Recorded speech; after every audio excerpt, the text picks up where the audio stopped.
Bonjour et bienvenue au premier culte en ligne de l'église LDN. Ce ne sera pas le dernier et alors on va continuer sans doute jusqu'à nouvel ordre. Je vous souhaite la bienvenue et je prie que Dieu nous parle, qu'il nous fortifie, qu'il nous remplisse dans ce temps d'épreuve et que sa parole porte beaucoup de fruits dans nos vies. Et alors que la peur se répand tout autour de nous, fixons nos regards sur Jésus. Je vais lire 2-3 versets au début du 12e chapitre d'Hébreux. « Puisque nous sommes entourés d'une si grande nuée de témoins, rejetons tout fardeau et le péché qui nous enveloppe si facilement, et courons avec persévérance l'épreuve qui nous est proposée.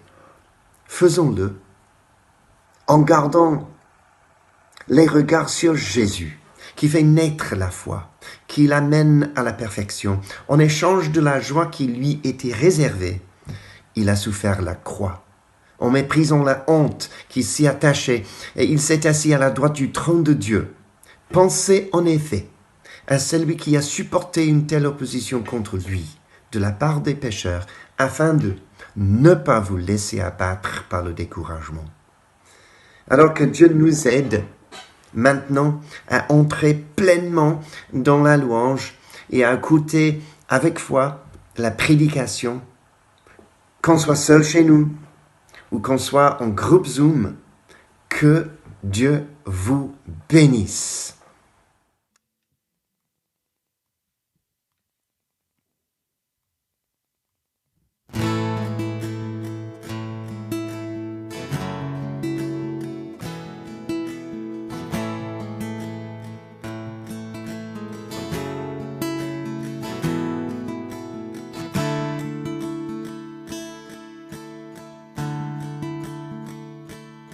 Si la foi soulève les montagnes, que les montagnes se lèvent, le cœur rempli d'espérance, nous t'attendons, Seigneur.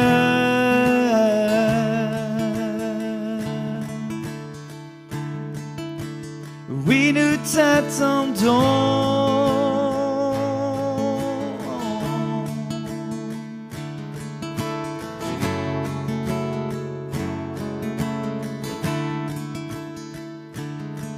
Seigneur de toute création, tu connais mon cœur, tu es l'auteur du salut, tu m'as toujours aimé.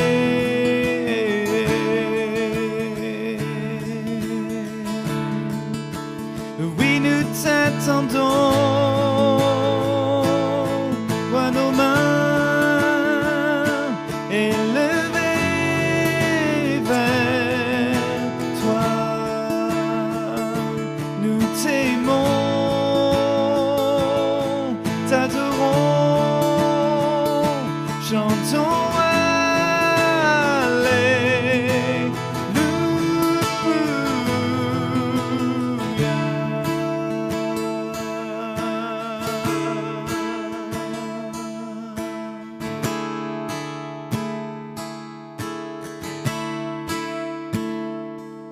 Tu es tel que tu me l'as dit, fidèle à tes promesses. Nous avons faim, soif de toi, de ta présence, Seigneur.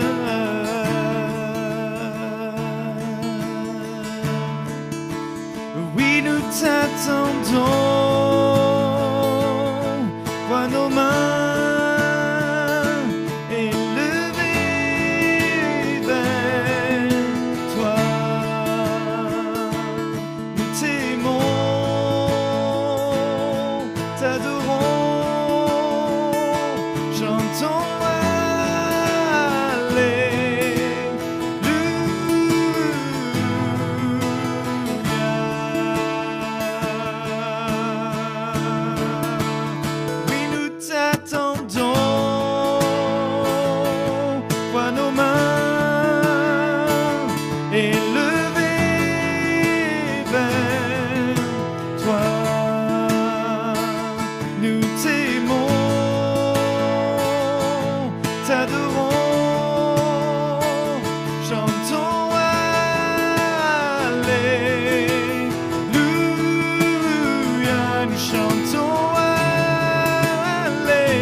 t'attendrai, ô Éternel, sur la voie de ta justice. Mon âme soupire après ton nom et se confie en tes promesses. Toi seul est mon espérance, je te remets ma confiance. Tu es le rocher de toute éternité. Aucun amour n'est plus grand, aucun règne plus puissant. Ô Éternel, je verrai ta majesté.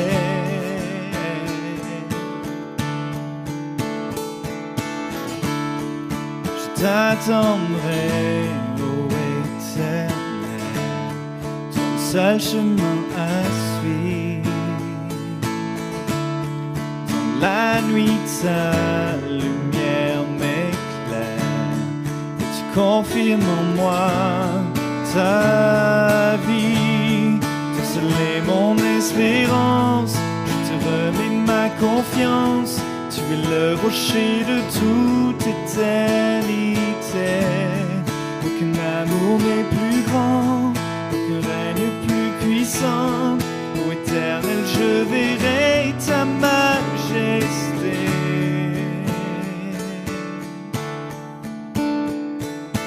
Tout mon espoir est en toi seul, toi seul.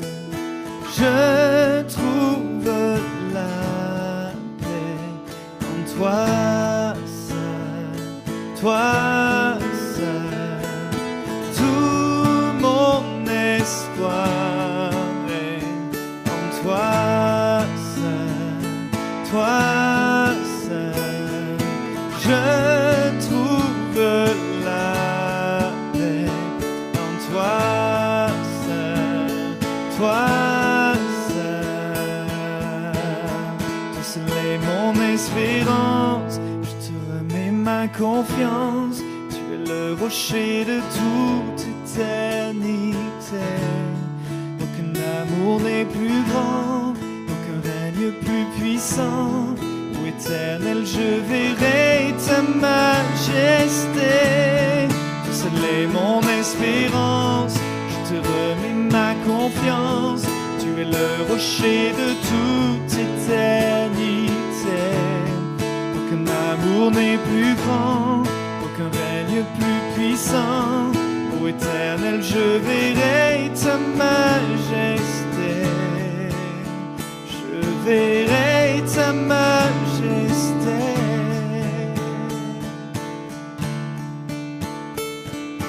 Tout mon espoir est en toi seul, toi seul. Je trouve la paix en toi seul, toi seul. Tout mon espoir est en toi seul, toi seul.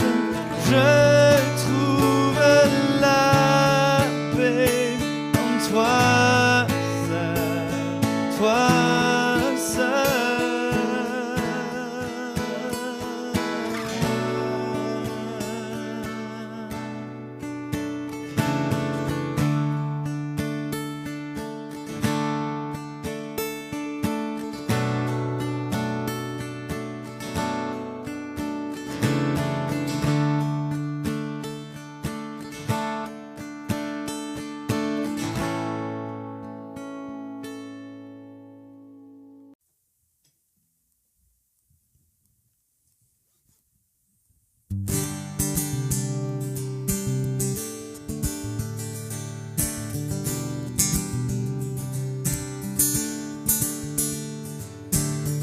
Chantons et levons les mains, car la joie du Seigneur nous soutient.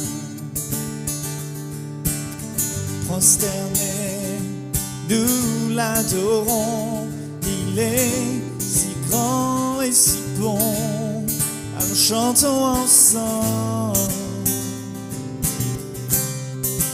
chantons ensemble.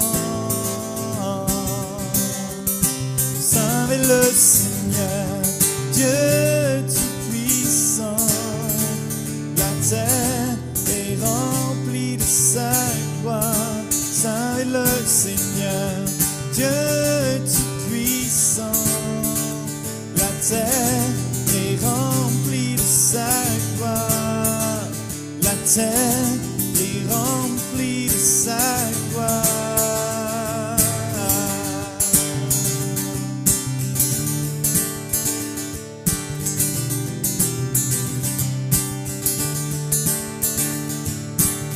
Chantons et levons les mains, car la joie du Seigneur nous soutient. Prosternés, nous l'adorons, il est si grand et si bon. Alors chantons ensemble, chantons ensemble.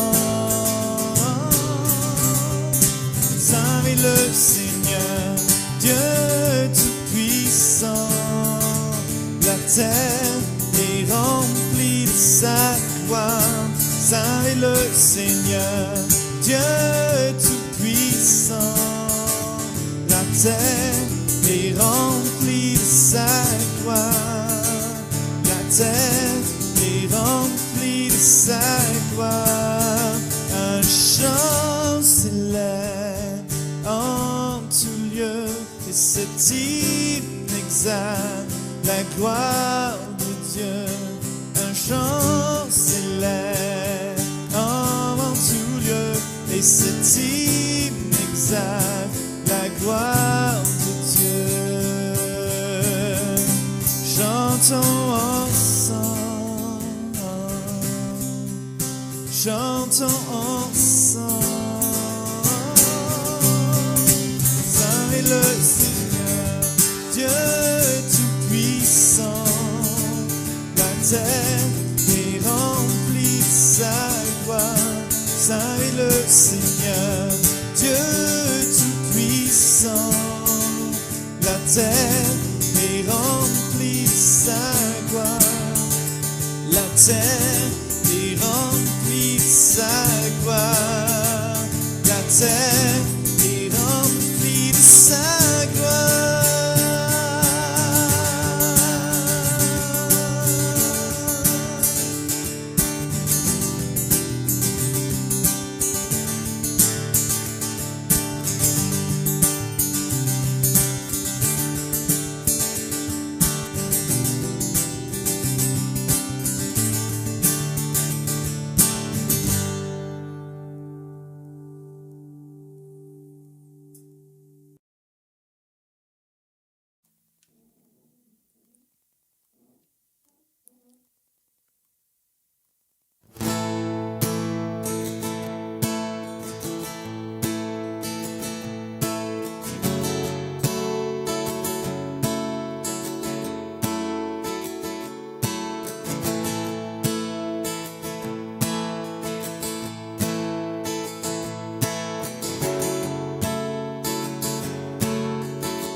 Même si je marche dans la vallée de l'ombre de la mort, ton amour parfait bannit la peur.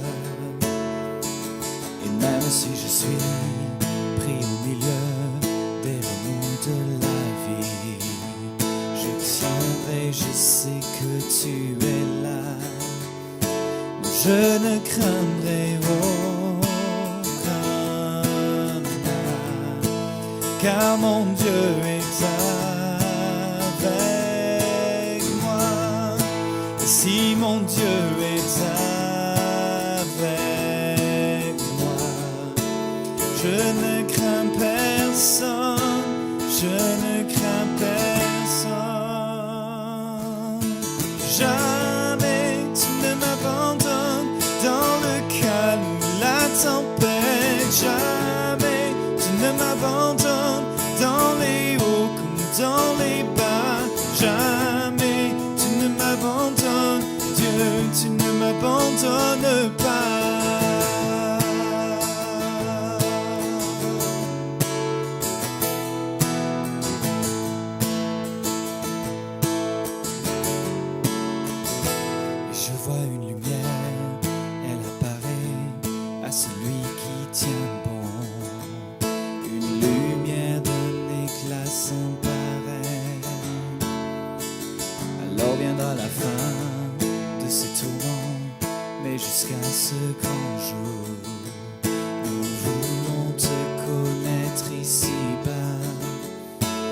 je ne craindrai aucun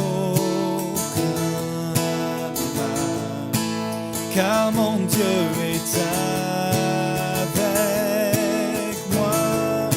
Si mon Dieu est avec moi, je ne crains personne, je ne crains personne.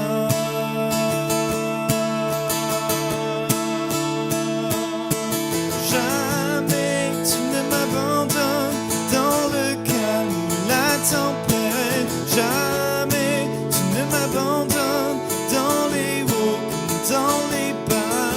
Jamais tu ne m'abandonnes, Dieu, tu ne m'abandonnes pas.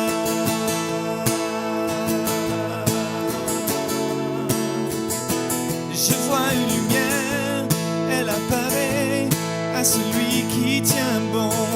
Alors viendra la fin de ces tourments, mais jusqu'à ce grand jour, je louerai ton nom, je louerai ton nom.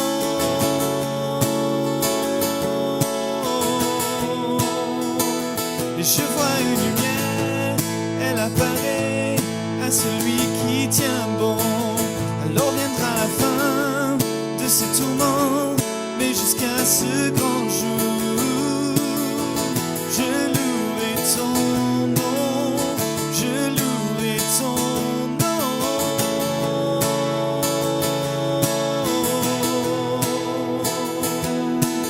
Jamais tu ne m'abandonnes dans le calme ou la tempête. Jamais tu ne m'abandonnes dans les hauts comme dans les bas. Jamais tu ne m'abandonnes, Dieu, tu ne m'abandonnes pas.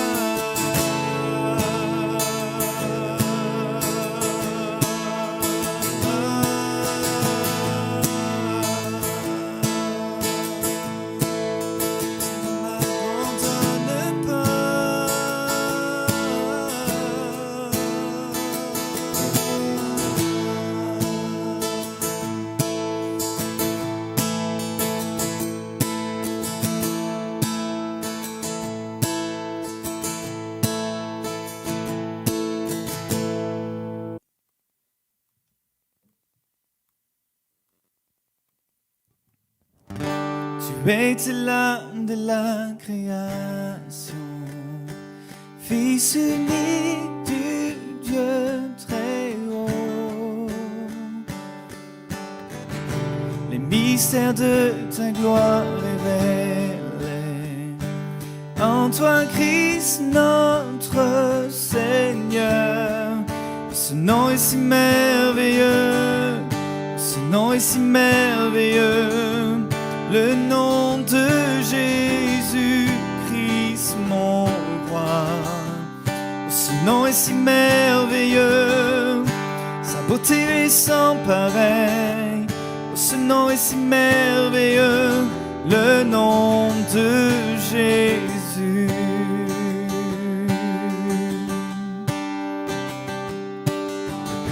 Tu n'as pas voulu laisser sans nous. Alors Jésus, tu es venu.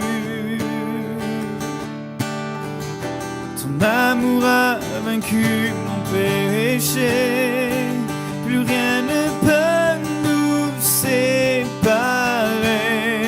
Oh, ce nom est si glorieux. Oh, ce nom est si glorieux.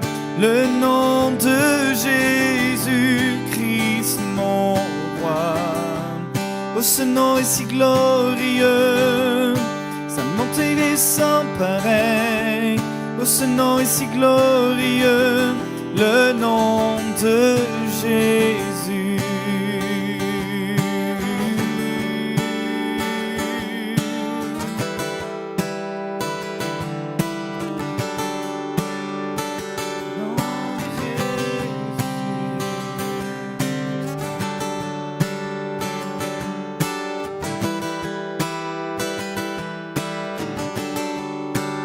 La terre a tremblé, le voile s'est déchiré.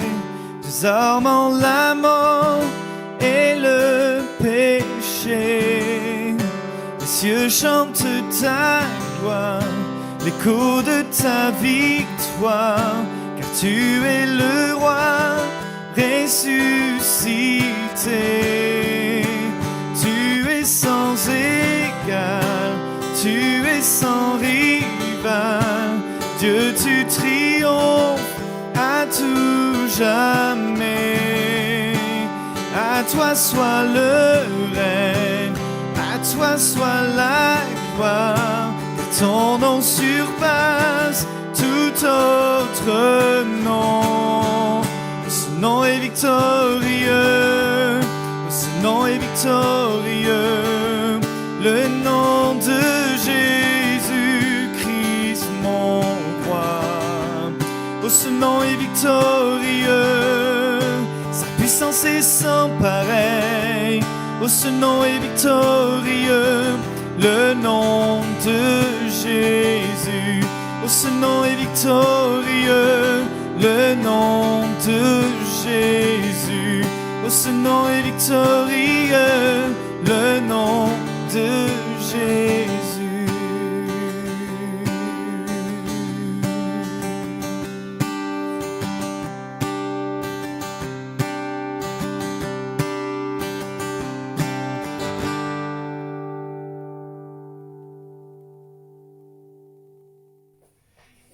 Amen. Ce nom est si merveilleux, le nom de Jésus-Christ, mon roi. Alors, on a pris un petit temps de louange qui était, j'espère pour vous, agréable. On va faire quelques annonces. On va laisser sortir les enfants dans leur groupe.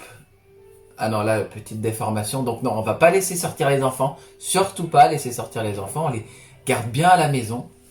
Mais par contre, ce qu'on va faire, c'est quand même juste une annonce. Vous dire que on est en train de prendre un petit peu nos marques sur un fonctionnement lié à cette situation de confinement, mais on aimerait vraiment que le plus de monde possible puisse participer dans le culte. Et en fait, une chose qui peut être faite, c'est au maximum de nous envoyer des petits textes, des paroles, des pensées prophétiques, des petites vidéos où vous pensez avoir reçu des choses de Dieu pour l'Église. Et en fait, je pense qu'on peut inclure ça dans nos cultes de plus en plus pendant tout ce temps de confinement, afin que ça continue à être des cultes communautaires et pas quelques-uns qui font tout. Et vraiment, ce serait une bonne manière, je pense, de partager et d'édifier les autres, que de nous envoyer vos pensées, vos paroles prophétiques, vos paroles de sagesse, ce que Dieu vous inspire. Et puis on prendra le temps d'écouter ça et d'inclure ça dans les formats vidéo qu'on va faire maintenant. Ok, donc comme l'a dit Georges tout à l'heure, on veut tourner nos regards vers Jésus. On veut tourner nos regards vers celui qui lui-même avait son regard tourné au-delà de son sacrifice, vers l'espérance finale. Et c'est intéressant parce que j'avais décidé en partie de prendre ce texte dans l'enseignement d'aujourd'hui. Comme vous le savez, on va pas continuer notre enseignement sur l'épître à Timothée qui est prévu en fait depuis quelques semaines, et pour quelques semaines on avait prévu de faire une étude approfondie, continue en tout cas de l'épître à Timothée. Et maintenant je vais prendre plutôt un peu de temps de manière à part, spécifique, par rapport à ce temps que nous rencontrons avec ce virus, le coronavirus, le confinement, et puis toutes les situations que ça peut engendrer. Peut-être avoir une parole d'encouragement, une parole aussi un petit peu de direction, et des conseils un petit peu pratiques et spirituels sur comment on veut vivre ça et quelles sont nos valeurs dans une situation comme celle-ci. Alors le coronavirus, c'est une crise majeure, une crise sanitaire majeure, pas seulement pour nous Français, mais pour l'Europe en particulier, la Chine et partout dans le monde, en Italie évidemment, plus qu'ailleurs, mais partout dans le monde. Et donc, Cette situation elle est assez impressionnante pour ceux qui ont jamais vécu de confinement, pour ceux qui ont jamais vécu voilà, ce type de situation où l'économie s'arrête, pas vraiment s'arrête entièrement, mais en tout cas une grande partie de l'économie s'arrête, beaucoup d'activités s'arrêtent, et c'est vrai que c'est vraiment très spécial. Comment est-ce qu'on doit et devrait réagir dans de telles situations? Qu'est-ce que Dieu veut? Eh bien, une première chose que j'aimerais partager, c'est dire que nous, en tant que chrétiens, on est vraiment appelés à ne pas tomber dans la détresse ou l'angoisse. On a en Christ une assurance certaine. On a avec nous chaque jour le Seigneur des Seigneurs qui se tient à nos côtés. Et nous croyons que Dieu est là et qu'au travers ça, il fait des choses qui sont bonnes, utiles et saintes. Et malgré tous les drames qu'il peut y avoir, malgré toutes les tribulations auxquelles sont confrontées, en fait, toutes les personnes qui sont face à cette situation, donc tout le monde en quelque sorte, Dieu a toujours, on le voit dans toute l'histoire de la Bible, fait des choses pendant les temps de tribulation. Et c'est le cas, c'est ce qu'on pense il veut. Et une des choses que je veux vous dire, c'est que en tant que chrétien, on a une responsabilité. On a une responsabilité, on doit être exemplaire dans ce temps-là particulier. Et une des manières d'être exemplaire, c'est d'avoir pour les autorités et les recommandations, notamment sanitaires, ce que vous entendez, vos informations, les gestes barrières, le confinement, qu'on puisse avoir un grand respect, une grande écoute de ces consignes. On n'a pas, nous, le droit de mettre en danger les autres ou de se mettre en danger ou de remettre en question par pure spéculation les décisions qui sont prises par notre gouvernement. J'aimerais vous lire un texte dans Romains chapitre 13 par rapport à la soumission aux autorités, et vous le donnez pas pour mettre une pression, mais simplement pour qu'on puisse garder un cap pendant toute cette situation. Et parce que cette situation, elle va pas durer juste une semaine ou deux. En fait, elle va certainement être beaucoup plus longue. Elle va peut-être même être par vague. Et donc, peut-être que là, pendant quelques jours, c'est simple, c'est pas trop compliqué d'être confiné, mais au bout d'un moment, ça va peser. Mais la parole de Dieu nous demande vraiment de la persévérance et de l'endurance, et notamment de notre respect et notre soumission aux autorités. Et j'aimerais vous lire donc ce texte. Il est écrit dans Romains chapitre 13, que toute personne soit soumise aux autorités supérieures. Car il n'y a point d'autorité qui ne vienne de Dieu, et les autorités qui existent ont été instituées de Dieu. Donc, que vous le croyez ou non, qu'elles soient parfaites ou complètement imparfaites, d'ailleurs, c'est impossible qu'elles soient parfaites, mais quelles que soient leurs imperfections, les autorités qui nous gouvernent sont, nous le croyons, instituées de Dieu. Rien n'est permis dans ce monde sans que Dieu le veuille bien, et rien n'existe sans que Dieu ne le veuille bien. Et il écrit, c'est pourquoi celui qui s'oppose à l'autorité résiste à l'ordre que Dieu a établi, et ceux qui résistent attireront une condamnation sur eux-mêmes. Alors, je ne veux pas rentrer dans des débats concernant parfois des autorités comme ce qu'a pu être le nazisme ou des régimes totalitaires, etc. C'est des cas particuliers, et la Bible traite aussi de ces cas-là, mais le principe général, c'est que en tant que citoyens, nous avons à nous soumettre aux autorités, à ces recommandations, tant que ces recommandations sont faites avec bienveillance pour le bien de la population et de manière générale dans le contexte du coronavirus, pour protéger les gens. Il écrit, ce n'est pas pour une bonne action, c'est pour une mauvaise que les magistrats sont à redouter. Veux-tu ne pas craindre l'autorité, fais le bien et tu auras son approbation. J'ai vu là récemment que pas mal de personnes ont commencé à se prendre des amendes du fait de ne pas respecter les consignes de confinement. Eh bien oui, l'autorité, elle est là aussi pour ça, pour sanctionner ceux qui finalement ne pensent pas aux autres, étant porteurs d'un virus, peut-être, potentiellement, ils se réunissent, ils se contaminent, et souvent c'était des jeunes, ne pensant pas que eux-mêmes pourraient être facteurs de contamination pour les autres. Voilà, dans une logique un peu égoïste, le magistrat, comme dit le texte, vient et sanctionne. Et en fait, c'est une bonne chose, et je veux dire que je suis assez reconnaissant et content de voir que dans notre Église, la Lumière des Nations, on respecte ça, on est sérieux avec ça, et on a un bon témoignage en tant qu'Église par rapport à ça. Et je pense que c'est vrai de l'immense majorité des églises protestantes, évangéliques en France, et je crois qu'il faut garder ce cap-là. Alors, je continue le texte, et il dit il est donc nécessaire d'être soumis. J'ai oublié un verset. Le magistrat est serviteur de Dieu pour ton bien, mais si tu fais le mal, crains, car ce n'est pas en vain qu'il porte l'épée. Étant serviteur de Dieu pour exercer la vengeance et punir celui qui fait le mal. Il est donc nécessaire d'être soumis, non seulement par crainte de la punition, mais encore par motif de conscience. Vous voyez, c'est pas seulement par crainte de la punition, c'est pas parce que je vais me prendre une amende, c'est par motif de conscience. C'est devant Dieu, premièrement. Je veux être une personne qui peut obéir à l'autorité, qui n'est pas en défiance permanente. Et deuxièmement, par motif de conscience, pour pouvoir me regarder dans le miroir et pouvoir dire, voilà, j'ai pas favorisé la propagation d'un virus qui, s'il est bénin dans beaucoup de cas, peut s'avérer mortel pour d'autres. Et finalement, dans les 2 derniers versets, il est écrit « C'est aussi pour cela que vous payez les impôts, car les magistrats sont des ministres de Dieu entièrement appliqués à cette fonction.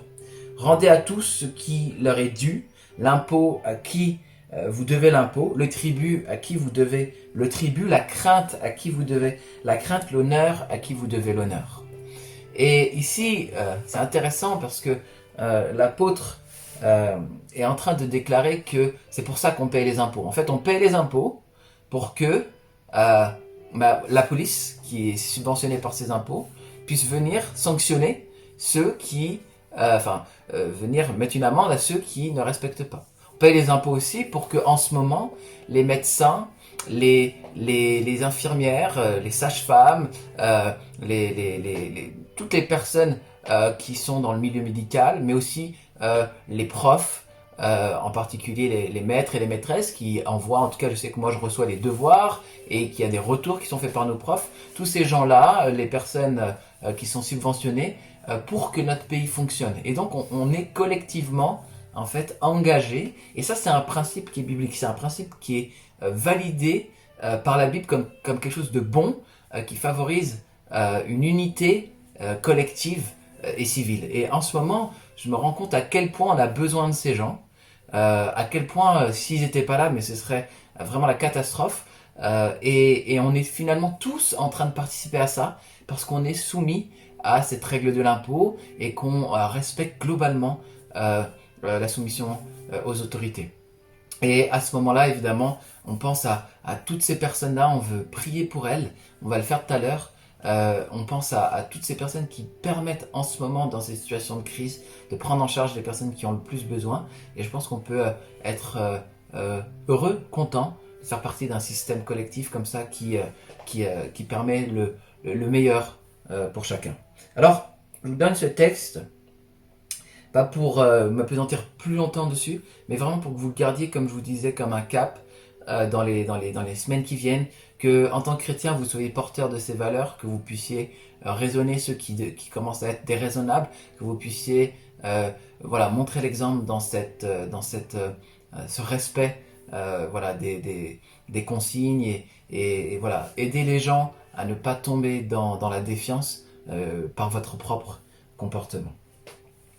Il y a quelques siècles, le père de la Réforme, Martin Luther, a été apparemment confronté à des discussions autour de comment se prémunir en cas de peste. Il y a un texte qu'on lui attribue qui s'appelle « Que l'on puisse fuir une peste mortelle ». Et j'ai trouvé qu'il y avait là-dedans beaucoup de sagesse.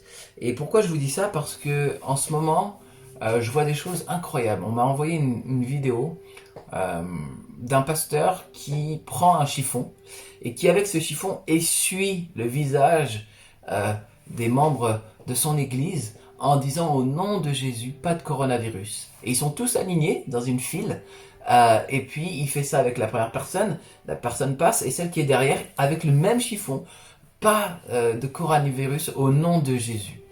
Et je veux dire, quand je vois des comportements comme ça qui sont intolérables, gravissimes, irresponsables, et je pense vraiment c'est une preuve que c'est, ce sont des faux pasteurs, quoi, des faux enseignants, des personnes qui tentent Dieu, des personnes qui sont pleines d'orgueil spirituel, pensant que en faisant ça, ils déjouent le sort. Donc ils tombent dans une superstition et dans quelque chose qui n'est pas du tout la pensée biblique. Quand je vois ce genre de choses, je me dis, mais parfois c'est la catastrophe. Les gens ne saisissent pas ce qu'est la foi en Jésus et ils ont une foi qui est téméraire, impétueuse et on veut surtout pas tomber là-dedans. Et s'il y a des personnes qui pensent que parce qu'on est chrétien, il y a un aspect magique à nos prières, faites attention. Ne tentons pas Dieu par nos comportements. Et je vais vous lire ce que Martin Luther disait à son époque par rapport à une situation comme la nôtre. On lui posait certainement la question, qu'est-ce que tu ferais dans cette situation? Et il écrivait, je demanderai à Dieu par miséricorde de nous protéger. Je demanderai à Dieu par miséricorde de nous protéger. Et en fait, c'est le premier réflexe qu'on devrait avoir. On devrait se tourner vers Dieu et lui dire, protège-nous. Protège nos familles, protège nos amis, protège la France, protège tout le monde de cette épidémie. Il est tout puissant, il a tout pouvoir. Nous, on croit que le monde est soumis à la vanité, on croit qu'à cause du péché originel, la création est dans une forme de corruption. On voit des famines, on voit des chaos, on voit des morts, on voit des guerres, on voit tout un tas de choses, que ce soit le mal naturel dans la nature ou que ce soit le mal moral qui est porté par les créatures de Dieu, en particulier les hommes, on voit que tout ne va pas en tout cas. Et ça en fait, bibliquement c'est clair. On sait qu'on est dans un temps qui n'est pas le temps parfait, qui n'est pas le temps qui vient, ni le temps originel. Il s'est passé quelque chose pour qu'il y ait cette situation dans le monde. Et ça s'appelle le mal, ça s'appelle le péché, c'est entré avec Satan et ça a été assumé par les hommes qui ont fait le mal et c'est ce que nous croyons. Et nous croyons que le monde, en fait, a été affecté par ça. Et donc on peut expliquer beaucoup des maux qui arrivent et aussi des maladies, ce genre de choses, par le fait que la situation de l'humanité et de la Terre n'est pas celle originelle. Mais ça ne veut pas dire que dans cette situation-là, Dieu ne veut pas nous dire des choses, Dieu ne veut pas intervenir, Dieu ne veut pas qu'on gère les choses avec sagesse. Bien au contraire, c'est parce que nous avons dit non à Dieu que nous sommes aussi dans une situation de détresse. Et toute la Bible, tout l'enseignement biblique, c'est Dieu qui nous court après et qui dit revenez à moi et je serai là, revenez à moi et je vous bénirai. Et en quelque sorte, c'est même plus que ça, c'est lui qui revient et c'est lui qui nous choisit et c'est lui qui nous extirpe. Et voilà, Martin Luther lui disait, je demanderai à Dieu. Il nous dit à nous, mettez Dieu dans cette affaire, interpellez-le, priez-le. Et c'est ce que nous voulons faire et c'est ce que nous allons faire tout à l'heure. Nous allons prier, nous allons tourner nos regards vers Dieu pour lui demander son aide. Et il dit, ensuite, je vais enfumer pour aider à purifier l'air, donner des médicaments et les prendre. Vous voyez, il n'était pas cet homme superstitieux qui essuie avec son chiffon le visage des gens en disant que la peste s'en aille au nom de Jésus. Non, il n'était pas dans ce genre de choses. Il disait, je prendrai des médicaments et j'en donnerai. Il était d'accord à son époque avec ce que parfois on appelle les causes secondes. Il y a une cause première de guérison qui peut être Dieu. Dieu peut intervenir surnaturellement, miraculeusement. Moi je le crois et c'est ce que les chrétiens ont toujours cru en fait depuis le début du christianisme et c'est ce que les juifs aussi d'ailleurs ont cru en regardant les miracles qu'avait fait le Seigneur dans l'Ancien Testament. Mais en fait, Dieu nous a donné une intelligence. Dieu nous a donné de savoir trouver des remèdes, de chercher dans la nature, au travers de la science, des moyens de restauration. Et on voit même ça dans la Bible. On voit que Paul, à un moment donné, dit à Timothée de ne pas négliger ces mots. Et bon, il lui dit prends un peu de vin, etc., comme un remède, comme un médicament. On pourrait expliquer ce verset. Mais en tout cas, il y a vraiment cette pensée dans la Bible qu'il y a des causes secondes par lesquelles on pourrait être restauré. Et Luther, il était là-dedans. Il dit, moi je donnerai des médicaments et j'en prendrai. Et voilà, ne soyons pas, je le redis, dans la superstition par rapport à notre posture face à la maladie. Il dit aussi, j'éviterai les lieux et les personnes où ma présence n'est pas nécessaire pour ne pas être contaminé et aussi infliger et affecter les autres pour ne pas causer leur mort par suite de ma négligence. C'est le comportement responsable d'une personne qui n'est ni suicidaire, ni veut avoir sur sa conscience la mort d'un autre. Voilà une foi qui nous parle. Voilà quelque chose qui est le conseil en réalité que tous aujourd'hui on est en train de suivre. J'espère tous aujourd'hui on est en train de suivre. Et il continue ensuite en disant si Dieu veut me prendre, il me trouvera sûrement. Si Dieu veut prendre ma vie, il me trouvera sûrement. Et j'aurais fait ce qu'il attendait de moi sans être responsable ni de ma propre mort, ni de la mort des autres. Voilà, est-ce que on va vivre cette situation de manière responsable, ne pas nous mettre en situation de causer du tort à nous-mêmes et aux autres. Voilà. Et en fait, ça s'inscrit dans le grand commandement que Jésus a donné lorsqu'il dit « Tu aimeras ton prochain comme toi-même ». Avec cette réciprocité. Moi, je veux aimer mon prochain, donc je ne veux pas le contaminer. Mais je m'aime moi-même aussi, et je ne veux pas être contaminé. Et donc, c'est ça la posture logique. Mais à ça, Luther va ajouter une limite. Et il va dire « Si mon voisin a besoin de moi, je n'éviterai ni lieu ni personne, mais j'irai librement comme indiqué ci-dessus. » Donc, il y a cette pandémie, il y a ce virus qui se propage, il y a un risque, et en même temps, il y a peut-être dans l'environnement qui est autour de moi d'autres urgences qui peuvent faire que mes choix de rester confiné et de ne pas affecter les autres, il y a une limite. Et j'entends qu'aujourd'hui, il y a des problèmes particuliers liés au confinement. Il y a des personnes, par exemple, qui sont violents, qui battent leurs épouses. Souvent, ça arrive l'inverse, mais c'est beaucoup d'hommes qui battent leurs femmes et qui sont aujourd'hui confinés dans le même appartement. Et il y a des gens qui subissent ça. Et si, évidemment, ça se passe dans mon entourage, je dois intervenir. J'entends qu'il y a des personnes qui n'ont pas la force, les moyens d'aller faire certaines courses. Et si je le sais dans mon entourage, peut-être que je peux trouver une solution pour eux. J'entends qu'il y a des personnes qui ont des besoins d'être visitées, alors ce n'est pas possible, mais c'est une urgence pour ces personnes-là. Comment est-ce qu'on va le faire? Comment est-ce qu'on va s'organiser? Eh bien, en appelant évidemment soit des personnes qui sont du SAMU ou autre chose, mais qui sont déléguées pour faire ça, ou en prenant des nouvelles par téléphone, en étant présent auprès de ces personnes pour les assister. Donc on va mettre une limite, une barrière qui est celle de la solidarité, mais celle de l'amour et celle de l'intervention, de la compassion, mais aussi de la protection des autres. Et j'étais assez encouragé. Il y a 2 jours, on m'a envoyé un texto pour me dire, voilà, il y a une personne qui a été droppée via Blablacar à Lyon.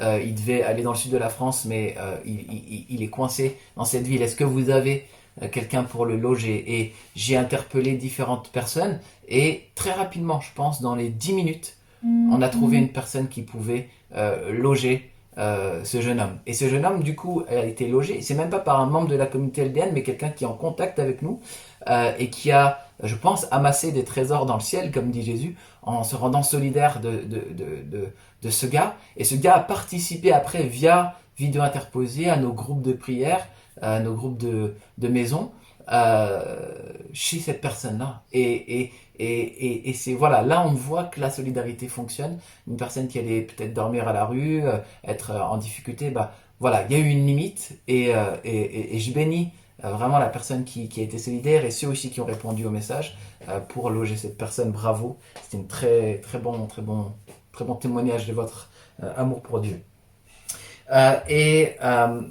Il finit en disant « Voyez, c'est une telle foi qui craint Dieu parce qu'elle n'est ni impétueuse ni téméraire et ne tente pas Dieu. » Et c'est cette foi que moi je veux. Je veux une foi qui est ni téméraire ni impétueuse. J'ai vu donc chez Luther et dans la Bible des éléments de sagesse qui nous aident à marcher correctement dans cette situation. Et j'ai vu à l'inverse de ces pasteurs impétueux, téméraires, qui tentent Dieu, et qui sont dangereux pour leur propre vie et la vie des autres, j'ai vu à l'opposé d'autres réactions qui étaient tout autres, mais qui étaient aussi défiantes, à mon avis. On m'a envoyé une vidéo, et je pense que un certain nombre d'entre vous l'ont vu, d'un homme en colère. Je pense qu'il est en Afrique noire, je ne sais pas où, et il disait, voilà, le coronavirus est arrivé, et vos pasteurs ont disparu. Où sont vos miracles? Où sont vos guérisons? Pourquoi est-ce que vous ne vous rendez pas dans les hôpitaux et tout le monde est guéri? Vous voyez? Et donc ça, c'est une provocation. C'est une provocation, et ce sont des mots qui sont donnés et qui ressemblent pas mal en fait aux mots des moqueurs qui étaient autour de la croix de Jésus-Christ. Je vous lis un texte dans Marc 15, versets 30, 29, 30 et 31. Il est écrit « Les passants l'injuriaient et secouaient la tête en disant « Et toi qui détruis le temple et qui rebâtis en 3 jours, sauve-toi toi-même en descendant de la croix. » Les principaux sacrificateurs aussi, avec les scribes, se moquaient entre eux et disaient « Il a sauvé les autres et il ne peut se sauver lui-même. » Et là, nous récoltons le fruit du faux évangile qu'on appelle l'évangile de la prospérité, qui promet à tous miracle à tous les coups, guérison à tous les coups, richesse à tous les coups. Et un certain nombre de personnes qui sont mal affermies, qui sont peut-être influençables, croient en cet évangile, croient que Dieu promet le bonheur et la richesse matérielle et les miracles à tous les coups. Mais c'est absolument pas ce qu'on voit dans la Bible. Dieu fait des miracles, Dieu répond aux prières, Dieu guérit encore aujourd'hui, je le dis, je l'affirme, je l'ai vécu moi-même, donc on va pas changer de théologie. Mais par contre, Dieu fait pas de nous des enfants gâtés, rien n'est un dû, et lorsque on exprime comme cette personne la pensée que à la simple prière d'un pasteur, une épidémie va s'en aller. Déjà, c'est de faire des pasteurs Dieu, et c'est de leur déléguer un pouvoir qu'ils n'ont pas. Non, nous sommes tous et toutes, chrétiens, chrétiennes, soumis à la souveraineté de Dieu. Il fait ce qu'il veut et il peut répondre à nos prières. Et il l'a déjà fait, il le fait et il le fera encore. C'est pour ça que, encore une fois, dans toute l'histoire de l'Église, on a toujours prié pour les malades et on a toujours eu des témoignages de guérison. Mais on n'est pas là pour répondre à cette parole des provocateurs. Est-ce que Jésus, lorsqu'il a été emmené par Satan sur le haut du temple, et que Satan lui disait si tu es vraiment le Fils de Dieu, jette-toi, car il a écrit que des anges viendront à ton secours. Est-ce que Jésus s'est jeté? Est-ce qu'il a été suicidaire? Non, à aucun moment. Et donc on n'a pas à avoir des comportements en réaction à des tentations. On nous tente. Non, c'est pas du tout comme ça que ça fonctionne. Et malheureusement, on n'est pas encore au paradis. On est dans ce temps qu'on appelle le déjà et le pas encore. On ne sait pas pourquoi certaines prières sont certaines prières sont efficaces, je ne veux pas dire efficaces, mais on voit la guérison derrière certaines prières, et pourquoi certaines fois non. On a une foi qui est défaillante, on a parfois des motivations qui sont mauvaises, on ne comprend pas tout, on a une intelligence limitée. La Bible est très claire sur le fait qu'on ne saisit pas tout, que les pensées de Dieu sont au-dessus de nos pensées. Mais on peut aussi dire que Dieu n'a pas changé, qu'il aime sa création, qu'il veut intervenir et qu'il veut guérir ceux et celles qui s'approchent de lui. Donc, ayons encore une fois cet équilibre. Oui, on fera les comptes dans quelques mois, dans quelques années, sur cette épidémie du coronavirus. On va écouter peut-être d'ici quelques temps des témoignages des personnes qui ont été miraculeusement guéries. Moi, je le crois. Et je pense que là, les gens s'empressent à essayer de critiquer la foi biblique, la foi chrétienne, qui est une foi en un Dieu qui guérit. Et ce qui est assez intéressant et impressionnant, c'est que ces gens-là, en fait, qui ont couru derrière les faux docteurs de l'évangile de la prospérité, donc ils couraient derrière les faux docteurs, et maintenant ils se sont déçus parce que tout ne répond pas à leurs désirs. Mais la Bible en parlait déjà.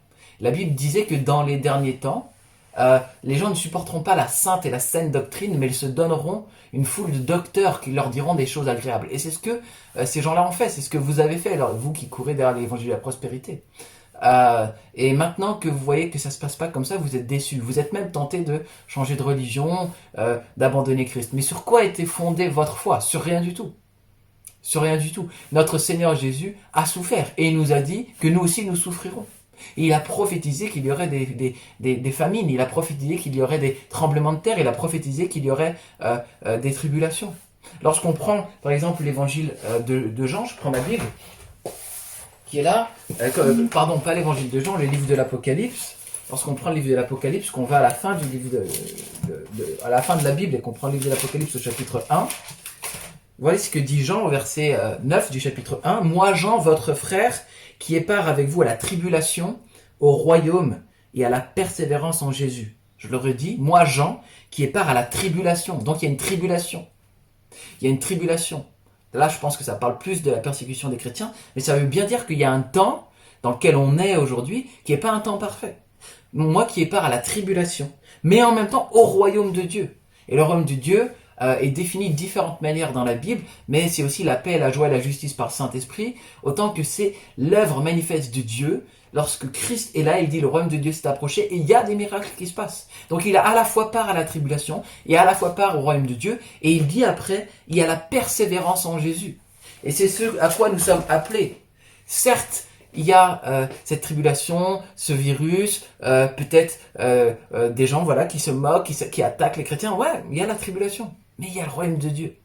Gardons ça en nous, cette certitude que Dieu est là et qu'il veut répondre à nos prières, qu'il écoute nos prières. Et il y a, à l'opposé de ce faux évangile de la prospérité, le vrai évangile. Christ est mort pour tes péchés.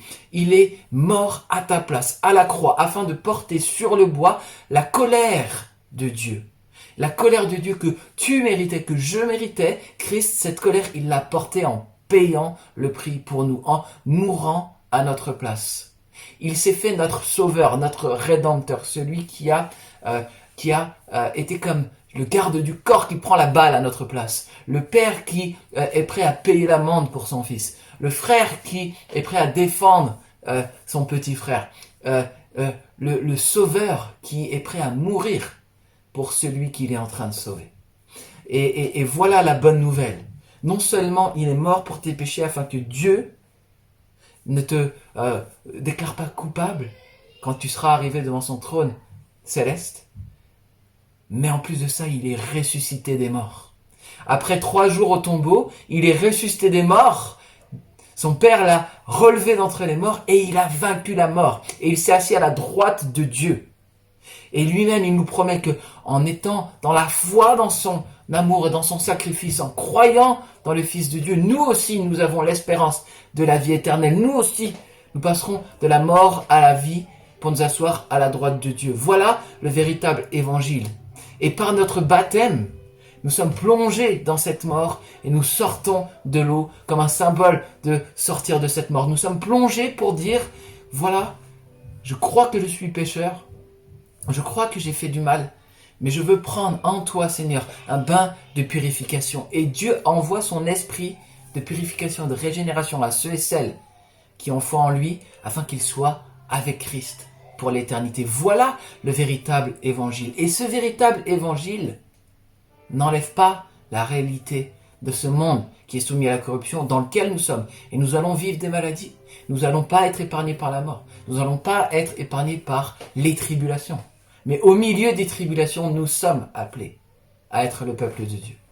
Et comme disait Georges, tourner nos regards vers celui qui lui-même qui lui-même a vécu la grande tribulation pour sa vie, qui était la croix. C'est dans Hébreux, chapitre 12, verset 1. Et je veux continuer un petit peu en disant ce verset. Nous donc aussi, puisque nous sommes environnés d'une si grande nuée de témoins, rejetons tout fardeau et le péché qui nous enveloppe si facilement, et courons avec persévérance. Il nous faut de la persévérance. Il nous faut de l'endurance. La persévérance des saints, c'est l'endurance dans les tribulations. C'est pas d'arrêter toute tribulation. Courons avec persévérance, gardons la foi, restons fermes et fidèles dans la carrière qui nous est ouverte, ayant les regards sur Jésus, le chef et le consommateur de la foi, qui, en vue de la joie qui lui était réservée, donc Christ connaissait la joie qui lui était réservée après la croix, et en vue de la joie qui lui était réservée, a souffert la croix, méprisé l'ignominie, et s'est assis à la droite du trône de Dieu. Considérez en effet qu'il a supporté contre sa personne une telle opposition de la part des pécheurs, afin que vous ne vous lassiez point l'âme découragée. Nous sommes des enfants de Dieu qui, comme Christ, regardons à la joie qui vient après. C'est la vérité par rapport à cette vie et la vie éternelle qui vient après. Mais c'est aussi vrai par rapport à cette situation du coronavirus qui fait que nous sommes là, enfermés, que nous sommes dans des situations nouvelles, mais il y a un espoir qui vient après et nous persévérons dans la foi et nous prions et nous croyons que Dieu veut intervenir, veut bénir, veut faire du bien. Amen. Et c'est vraiment aussi ce qu'ont fait deux personnes qui s'appellent Paul et Silas. Paul l'apôtre et Silas, son compagnon, dans Actes chapitre 16, ont vécu ce que nous on vit en ce moment, mais d'une manière beaucoup plus grave. En ce moment, on est tous enfermés chez soi, j'espère, et nous sommes confinés à la maison. Mais c'est un confinement qui est doux par rapport à ce que Paul et Silas ont vécu. Il écrit dans Actes 16, chapitre 22, « La foule se souleva aussi contre eux, et les prêteurs, ayant fait arracher leurs vêtements, ordonnèrent qu'on les bâtît de verges. Après qu'on les eut chargés de coups, ils les jetèrent en prison, en recommandant au geôlier de les garder sûrement. Le geôlier, ayant reçu cet ordre, les jeta dans la prison intérieure et leur mit les ceps, c'est-à-dire les fers, aux pieds. » Donc ils ont été... il y a une foule entière qui se soulève contre eux. Imaginez qu'une foule entière se soulève contre vous, qui arrache vos vêtements, qui vous bat de verges, qui vous frappe avec des bâtons, et ensuite vous êtes donné à quelqu'un qui vous jette dans un cachot et qui vous met les fers aux pieds, et vous êtes là maintenant, confinés dans la douleur et dans l'humiliation, et vous ne savez ni comment vous allez sortir, ni ce qui se passera pour vous à la fin. Voilà une situation de confinement. Et quel était le cœur de Paul et Silas, qui n'avaient pas un faux évangile, qui n'avaient pas un évangile où tout allait bien se passer. Non, ils avaient le vrai évangile. Ils étaient prêts à souffrir pour leur foi. C'est parce qu'ils annonçaient Christ ici qu'ils ont été dans cette prison, dans ce confinement total. Eh bien, eux qui n'avaient pas le faux évangile ne regardaient pas à leur confort, mais regardaient à Dieu. Ils gardaient les regards fixés sur Jésus. Et alors qu'ils étaient dans cette prison, il est écrit: vers le milieu de la nuit, Paul et Silas priaient et chantaient les louanges de Dieu. Imaginez, après tout ce qui s'est passé, ils auraient pu faire comme cette personne déçue qui dit « Ah, mais moi, on m'avait dit que ce serait parfait, on m'avait dit que je serais guéri, on m'avait dit que tout serait parfait. » Non, ils n'avaient pas cet évangile. Ils savaient que Jésus avait dit que ceux qui le suivent auront des tribulations.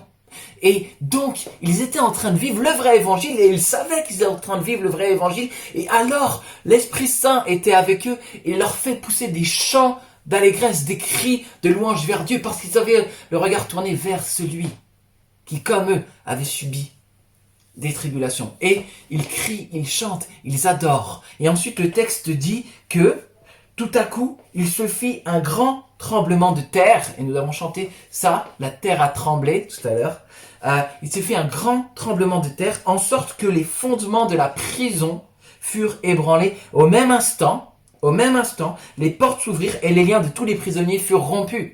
Imaginez, et là c'est vraiment le cœur de ce que je veux vous dire. Est-ce que notre temps là de confinement va être un temps stérile ou est-ce qu'il va être un temps fertile ?